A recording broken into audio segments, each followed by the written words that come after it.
20 maj 2025, Autoriteti Evropian i Sigurisë Ushqimore, EFSA, mbështetur në rregulloren 396 fraksion 05 të Bashkimit Evropian, ndaloi futje në vendet e BE-s të gjitha mishrave të shpendëve dhe baktive me origjinë nga Brazili.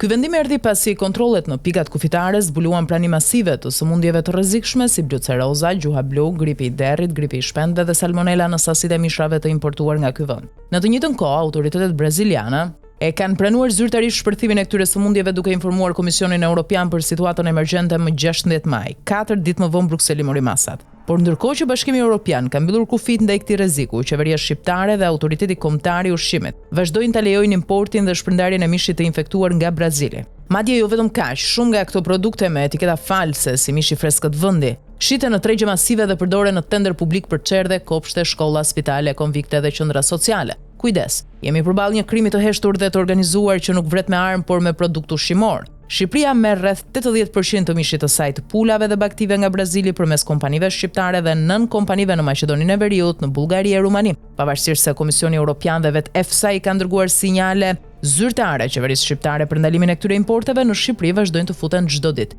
sepse pas importuesve fshihen kompani monopol që kanë lidhje të drejtë për drejta me pushtetin, me qeveritar të lartë dhe njerëz të politikës që përfitojnë përmes ortakërisë ose rrushfeteve. Kosova e ndaloi menjëherë importin më 20 maj, Shqipëria jo, sepse në Shqipëri biznesi i mishit të importuar është pjesë e një rrjeti të strukturuar, një mini mafia ushqimore me mbështetje politike që vepron me etiketa të rreme, certifikata të falsifikuara dhe asnjë kontroll real. Edhe ndërsa EFSA paralajmëron për rrezik serioz të përhapjes së sëmundjeve zoonotike, Shqipëria vazhdon të bëjë eksperiment mbi qytetarët e saj, mbi fëmijët në kopshte, pacientët në spitale, të moshuarit në qendra sociale dhe gjithë popullatën që konsumon mish të lirë të dyshim të importuar. Sot, jo vetëm që jemi jashtë Bashkimit Evropian, por jemi edhe jashtë standardeve më minimale të mbrojtjes së shëndetit publik. Jemi vendi i vetëm në rajon që jo vetëm nuk i ndalon produktet e rrezikshme, por i përdor në tender shtetëror. Kushdo që e lejon këtë, është drejt për drejt përgjegjës për helmimin kolektiv të një shoqërie të tërë.